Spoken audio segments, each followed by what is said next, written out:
Selamat pagi jemaat yang dikasihi Tuhan. Kita berjumpa lagi pada hari ini Selasa tanggal 10 November tahun 2020.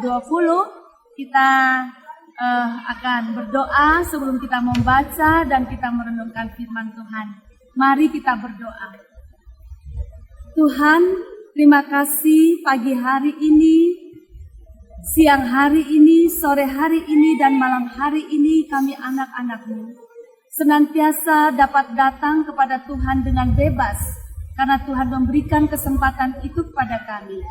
Kami ingin membaca, merenungkan firman-Mu agar setiap hari kami diperlengkapi oleh Tuhan melalui firman Tuhan, agar kami dapat hidup menjadi murid-murid-Mu dari hari ke hari. Terima kasih, dalam nama Tuhan Yesus kami berdoa. Amin.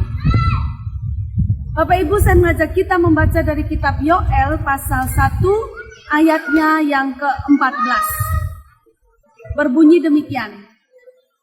Adakanlah puasa yang kudus, maklumkanlah perkumpulan raya, kumpulkanlah para tua-tua dan seluruh penduduk negeri ke rumah Tuhan Allahmu dan berteriaklah kepada Tuhan.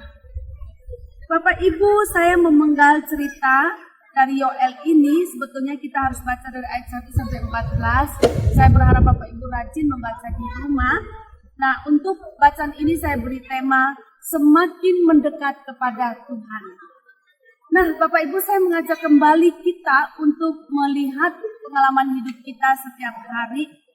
Ketika kita melihat atau bahkan kita mengalami bencana di dalam kehidupan kita di dunia ini.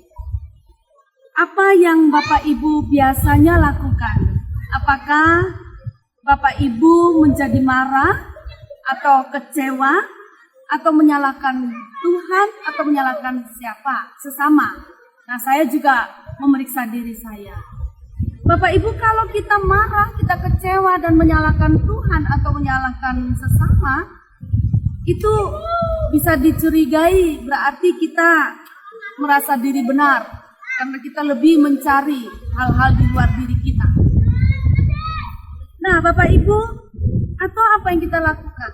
Kita mengintrospeksi diri, kita mulai melihat bagaimana kehidupan kita, kelakuan kita selama ini. Barangkali ada kelakuan yang harus kita benahi. Nah, itu orang mengintrospeksi diri ketika melihat, mengalami bencana-bencana yang berada di sekitarnya. Yang ketiga, bisa juga mungkin kita semakin mendekatkan diri kepada Tuhan, kita semakin membangun relasi dengan Tuhan. Mungkin kita bertanya kepada Tuhan, apa maksud dari semua peristiwa ini? Apa yang Tuhan ingin bicara melalui peristiwa-peristiwa yang terjadi dalam hidup kita, termasuk bencana itu. Nah, Bapak Ibu, Nabi Yoel sebetulnya ia di ayat-ayat sebelumnya mengatakan bahwa ia melihat 4 jenis belalang. Ada 4 jenis belalang ya Bapak Ibu. Belalang pengerip, belalang pindahan, belalang pelompat, dan belalang pelahap. Luar biasa Bapak Ibu. Ini bukan main-main kalau dikatakan bahwa ia melihat ada 4 jenis belalang dan sangat banyak. Itu berarti ini semacam tulah belalang yang sangat dahsyat. Dari jenis belalang yang satu beralih ke jenis belalang yang lain, lalu beralih lagi ke jenis belalang yang berikutnya. Dan kalau sampai tulah belalang itu begitu dahsyat, maka ini pasti menghancur habiskan segala tumbuh-tumbuhan. Tidak bertahan tumbuh-tumbuhan dengan belalang yang begitu dahsyat datangnya. Kalau tumbuh-tumbuhan itu tidak tumbuh, berarti kelaparan yang besar juga akan terjadi dalam kehidupan manusia. Nah, Bapak Ibu, apa tujuan Tuhan memberikan penglihatan ini kepada Yoel? Atau artinya apa penglihatan Yoel ini? Bahwa dia melihat 4 jenis belalang yang ada di bumi ini, Bapak Ibu. Hal itu berarti kehancuran yang besar, bahaya kelaparan yang besar. Nah, pertama-tama Yoel ingin menyampaikan bahwa itu merupakan tanda kedatangan hari Tuhan.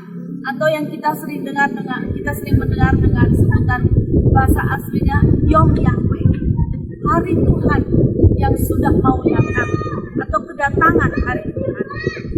Kalau berbicara tentang hari Tuhan Bapak Ibu, sebetulnya mau berbicara tentang apa sih? Kebaikan atau keburukan? Ya dua-duanya. Kalau bicara tentang hari Tuhan, itu bisa bicara tentang keselamatan atau bisa berbicara tentang hukuman, malapetaka. Oke, baik Bapak Ibu. Kalau dikatakan bahwa yang dilihat oleh Yoel adalah 4 jenis belalang, maka ini berarti hukuman, bukan keselamatan. Pertanyaannya adalah, kalau memang itu hukuman dari Tuhan, sikap apakah yang paling tepat untuk dilakukan oleh umat? Sikap yang paling tepat dikatakan oleh kitab Yoel ini adalah puasa. Puasa bagi bangsa Israel itu simbol atau tanda dari penyesalan, pertobatan, dan kesungguhan hati. Orang Israel itu kalau sampai dia berpuasa, dia menunjukkan bahwa dia sungguh-sungguh menyesal. Yang kedua, dia menunjukkan bahwa dia mau bertobat. Yang ketiga, dia menunjukkan bahwa dia sungguh-sungguh mempergumulkan persoalan itu, keinginan itu dengan Tuhan. Yang kedua, apa yang harus dilakukan adalah berdoa. Kenapa berdoa Bapak Ibu? Ketika kita berdoa, itu berarti kita menghadap Tuhan. Kita menghadap Tuhan, itu berarti kita mau membangun kedekatan kita dengan Tuhan. Jadi berdoa itu membawa kita untuk semakin mendekatkan diri pada Tuhan. Saya pikir ini dua sikap yang sangat baik dari bangsa Israel yang bisa kita pelajari Bapak Ibu. Kalau kita melihat ada persoalan-persoalan dalam hidup kita, maka yang perlu kita lakukan adalah menyesal, bertobat dengan sungguh-sungguh hati. Yang kedua, semakin mendekatkan diri kepada Tuhan. Nah, Bapak Ibu, itulah yang perlu kita lakukan ketika kita mau memaknai musibah atau bencana yang ada dalam kehidupan kita.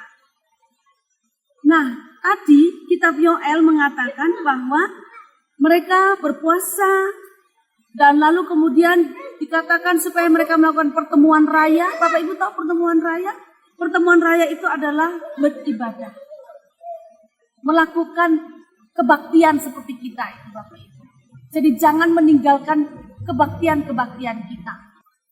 Lalu berdoa. Tadi sudah ya berdoa. Nah yang berikutnya, dia berpesan agar orang tua itu mau menceritakan dari generasi ke generasi peristiwa hidup mereka bersama Tuhan, termasuk ketika mengalami bencana itu. Jadi kalau ketika orang mengalami bencana musibah, dia harus menceritakan itu kepada generasi-generasi berikutnya. Bukan untuk menakuti, tetapi untuk membangun relasi yang lebih baik dengan Tuhan. Agar generasi berikutnya mau belajar bagaimana menghadapi atau ketika menghadapi persoalan, musibah, bencana, orang itu mestinya semakin mendekatkan diri dengan Tuhan. Nah, jadi saya kumpulkan ada 4 ya Bapak Ibu. Puasa, pertemuan raya, kebaktian-kebaktian, doa, dan menceritakan kebesaran Tuhan supaya setiap orang semakin dekat dengan Tuhan. Nah Bapak Ibu, kita ini masih dalam masa pandemi COVID, kita belum menemukan pencegahannya, vaksinnya, maka kita masih harus terus bersungguh-sungguh dengan Tuhan. Semakin mendekatkan diri dengan Tuhan melalui puasa, pertemuan raya, doa, dan sebagainya. Tuhan menolong kita semua. Amin. Tuhan, terima kasih. Di dalam masa-masa sulit karena pandemi COVID ini, Tuhan senantiasa hadir untuk mengingatkan kepada kami agar kami semakin mendekatkan diri kepada Tuhan. Karena semakin mendekatkan diri kepada Tuhan, kami memperoleh hikmat dari Tuhan, sekaligus juga kami memperoleh kekuatan dari Tuhan. Bantu kami semua untuk sungguh-sungguh dan semakin melekat kepada Tuhan. Terima kasih dalam nama Tuhan Yesus kami berdoa.